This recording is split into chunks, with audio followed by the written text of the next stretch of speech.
What you are about to hear may include disturbing descriptions of sexual or physical abuse, or may contain coarse language. Listener discretion is advised. Welcome to another bonus episode of Chasing Enlightenment Season 1. For this episode, I'm speaking with a man named Eric. Eric is a listener who got in touch after he heard the show because he wanted to share his own experiences with the Students of Light. Eric wasn't a student of Light himself, but he knew a number of group members personally. And as you'll hear in our interview, Eric's perspective on the group is a bit more positive than those of many former members you heard on the podcast so far. We wanted to share it with you to make sure we can incorporate a diversity of perspectives. You're listening to a bonus episode of Chasing Enlightenment Season 1, my interview with Eric.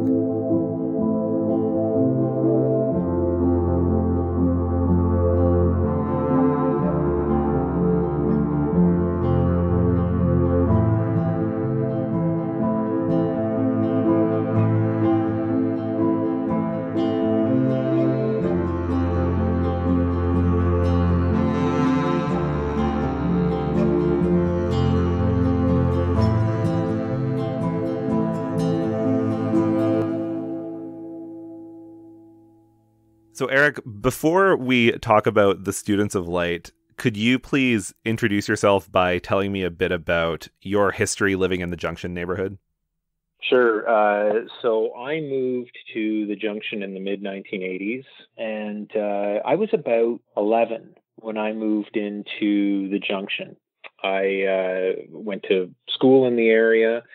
At the time I was in elementary school, I didn't know of anybody associated with this group.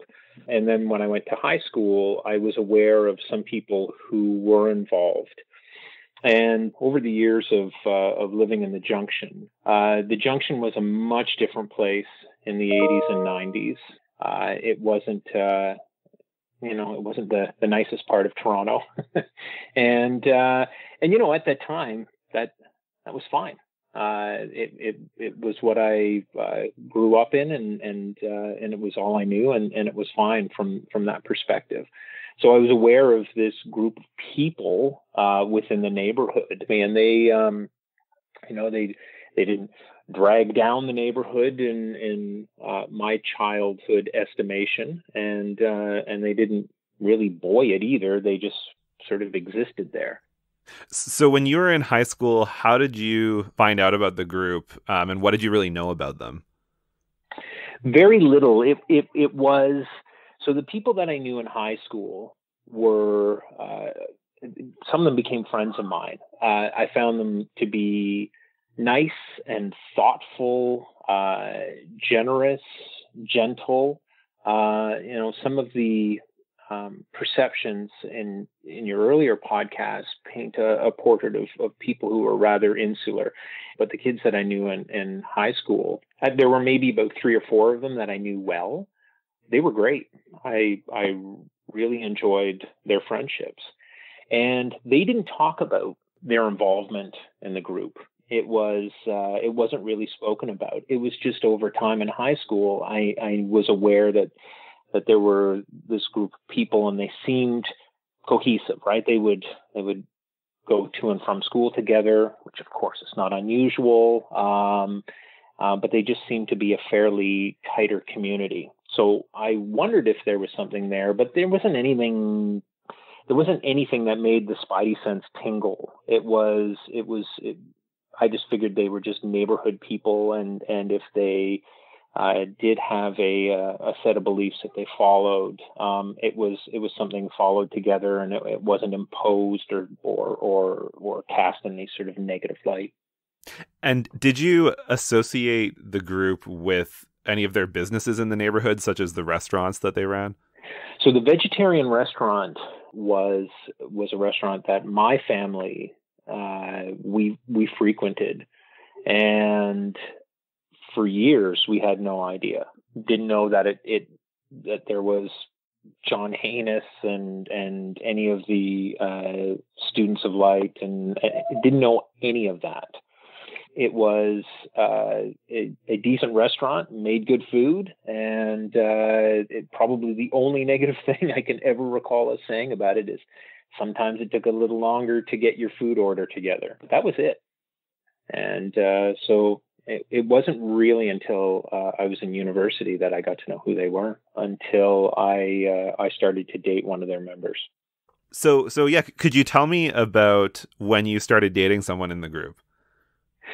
Sure. So I was in university, and I was at University of Toronto. So we're now into about the early 90s. So I was at U of T, and I ran into somebody that I recognized that I went to high school with.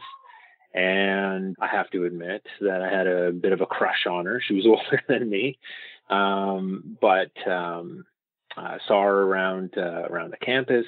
We had a couple of classes together, and we just started hanging out with each other, and we hit it off, and off we went, and we were together for a couple of years. And did you know right away that she was part of this group? Did you remember that from when you were younger, or was it something she spoke about? You know, I think the first time that I realized that that I was in something with somebody who had some profound sense of belief was when, fairly early in the relationship, and we were talking about spirituality and religion and so on. And I had mentioned that when I was a kid, I went to a Christian school, and so she was interested in this.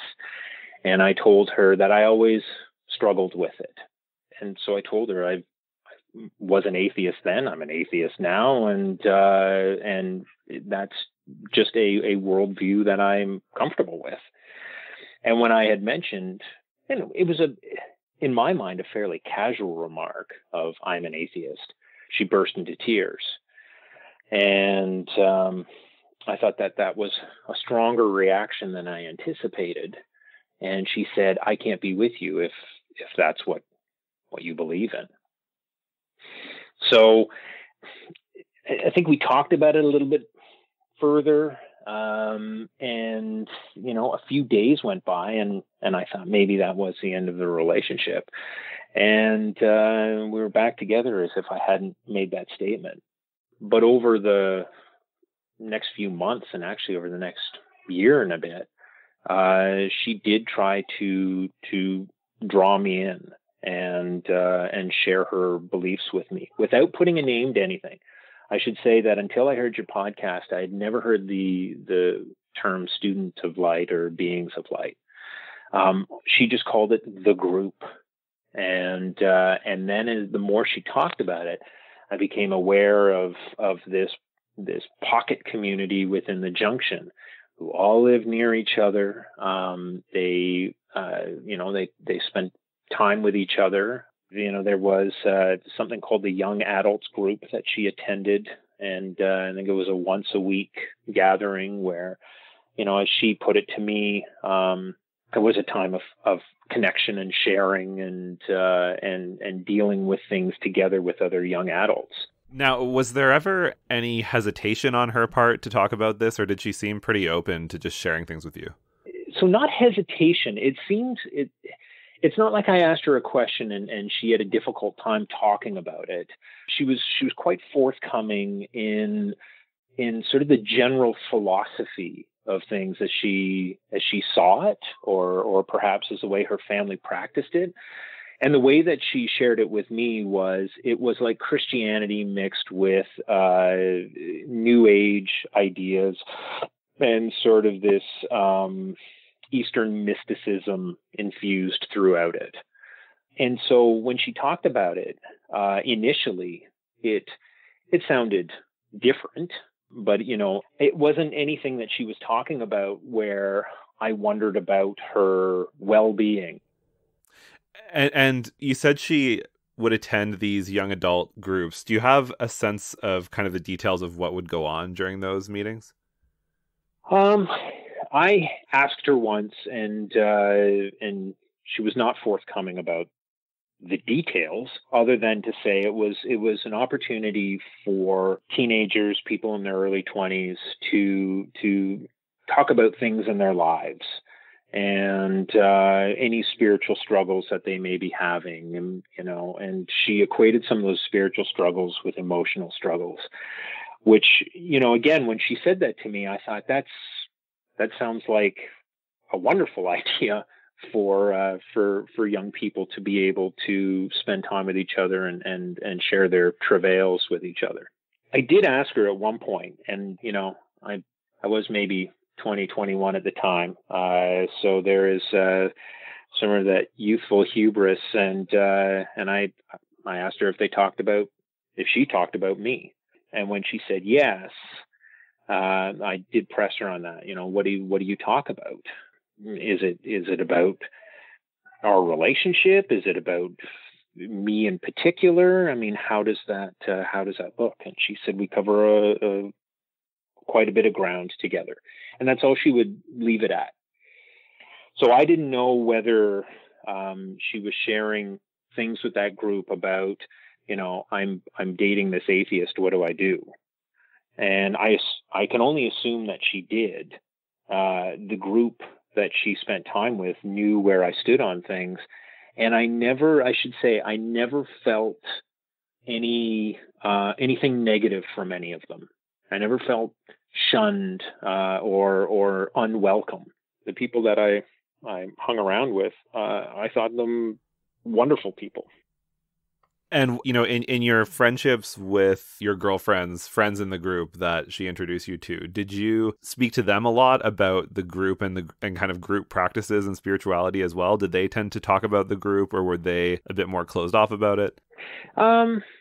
Maybe a couple conversations here and there. And again, the way that they had treated it was more along this spirituality, this sense of searching, this sense of enlightenment. The title of your podcast, Chasing Enlightenment, actually fits beautifully with how they would characterize it.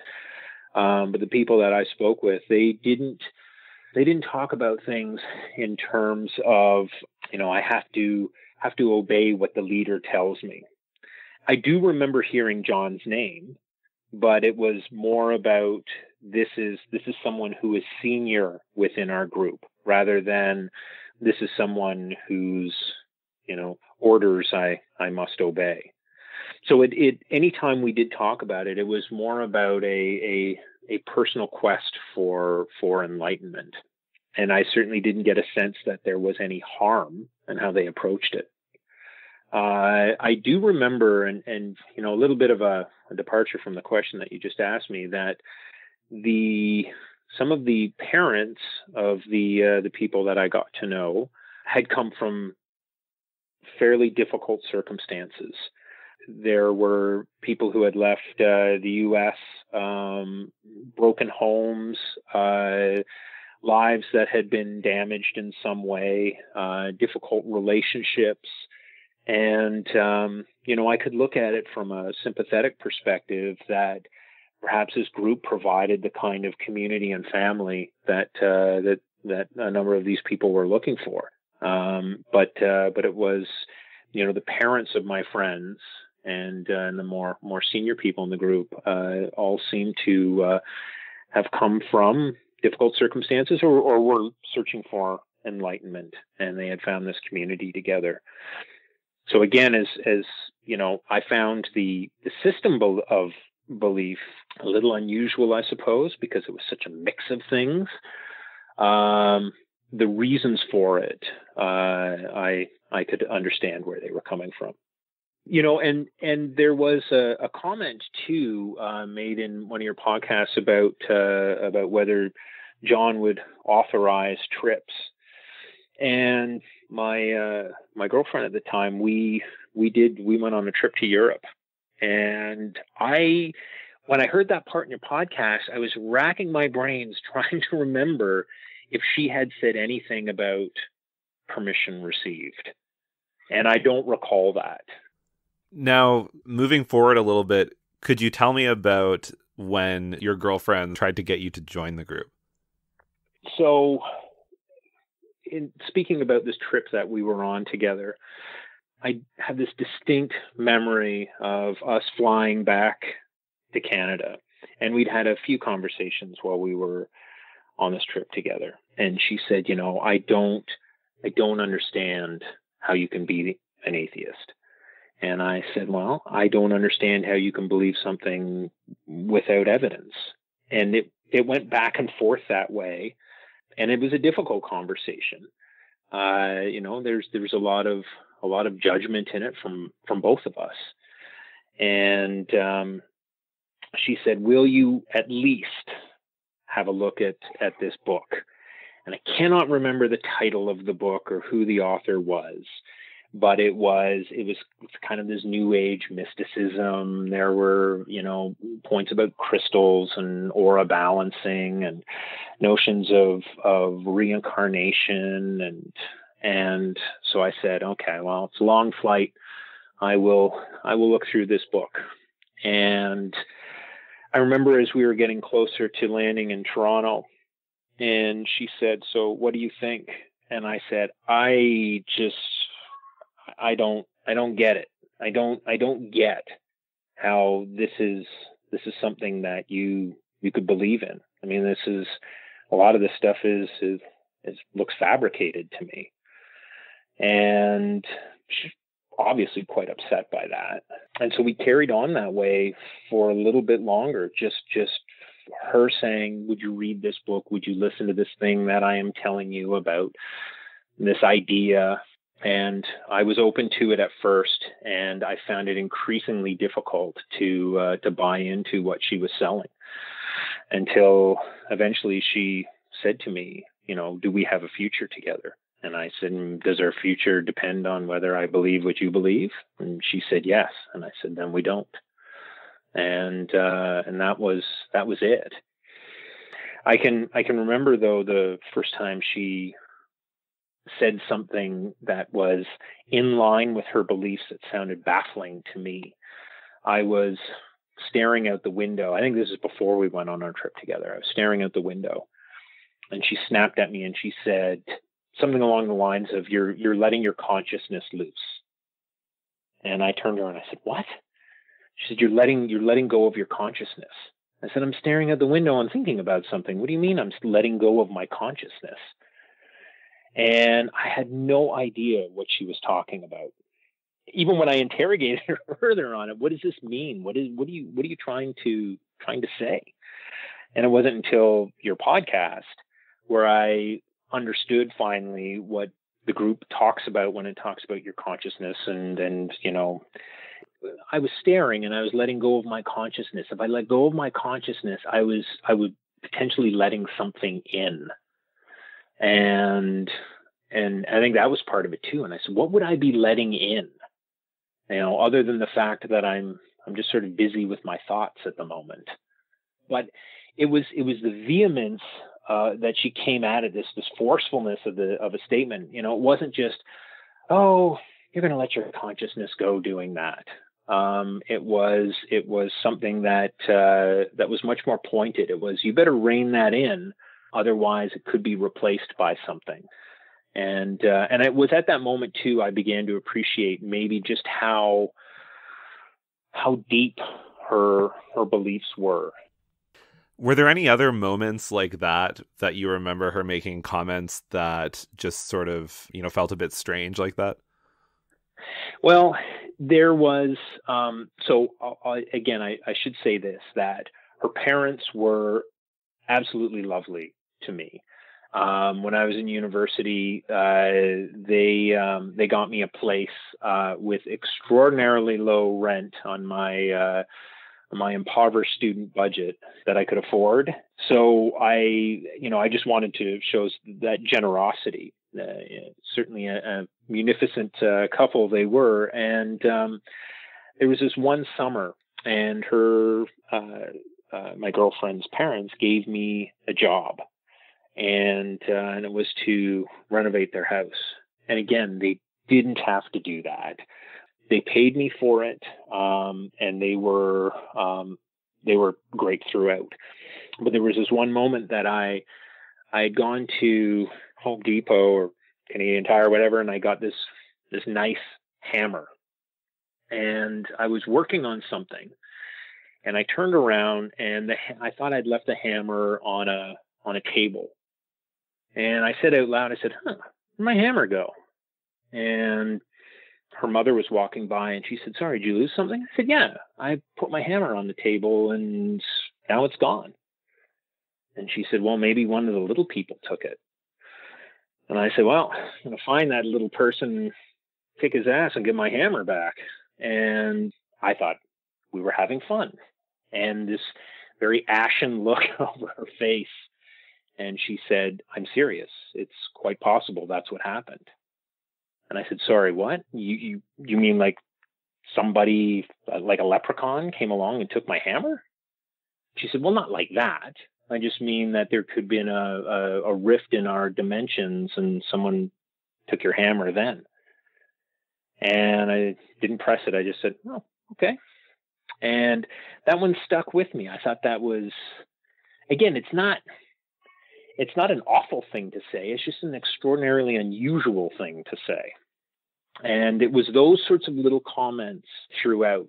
I would hear those. So there was never a reference to the group and its beliefs and philosophy per se. It was those little comments here and there that helped me appreciate or understand how their worldview was quite different than my own.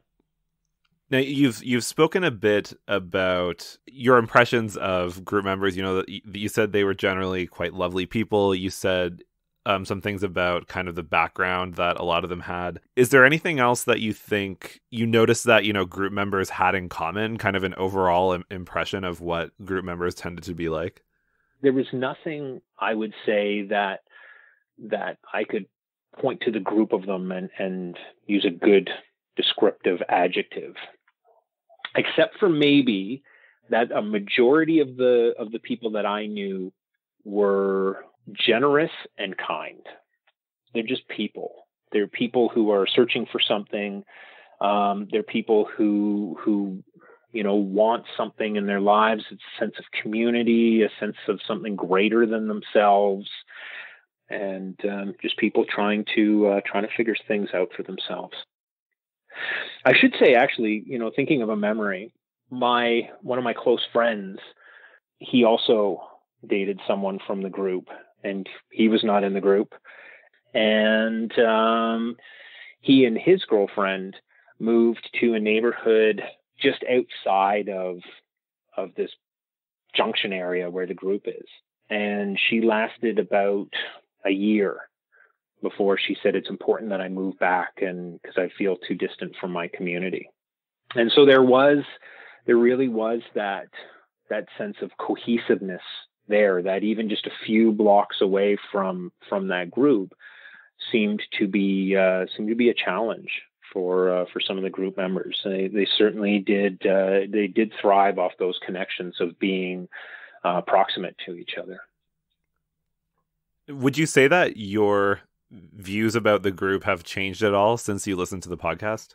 I was not aware of how John Haynes fit into the picture.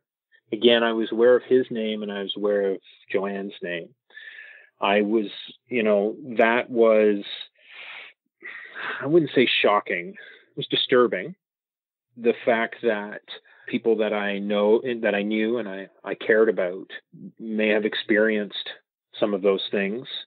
It's a bit heartbreaking. The experiences as well by people who had been sexually abused, that I had heard none of. And when I heard that, I couldn't help but think, was it more widespread? Was it going on at the time that I was with this person?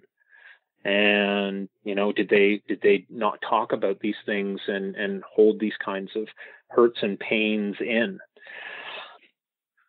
And certainly in the depiction of John Haynes and his relationship with this group was someone who certainly seemed to enjoy the power he held and wanted to hang on to that power regardless of the cost. And again, when I hear that, I did wonder as I was listening to the podcast if any of the people that I knew were they casualties in any of this. And that I found, again, that was difficult to hear. And I think for the older ones, it was about chasing enlightenment. It was about looking for answers.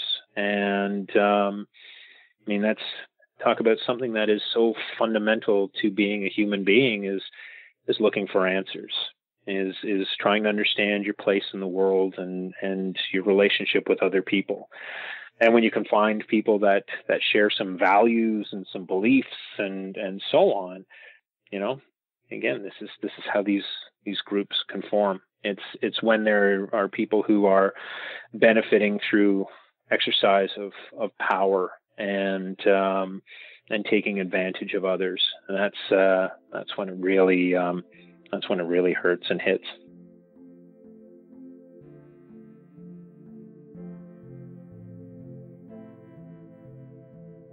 Chasing Enlightenment was written and narrated by Daniel Monroe.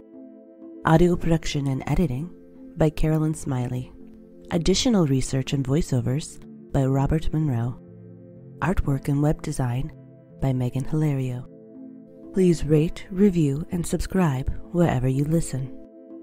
You can find more information about the show and ways to support us at chasingenlightenment.net. Contact us at chasingenlightenment@gmail.com. For mental health support in Canada, visit wellnesstogether.ca or text 686868 for immediate help. Those seeking to leave abusive relationships can visit endingviolencecanada.org.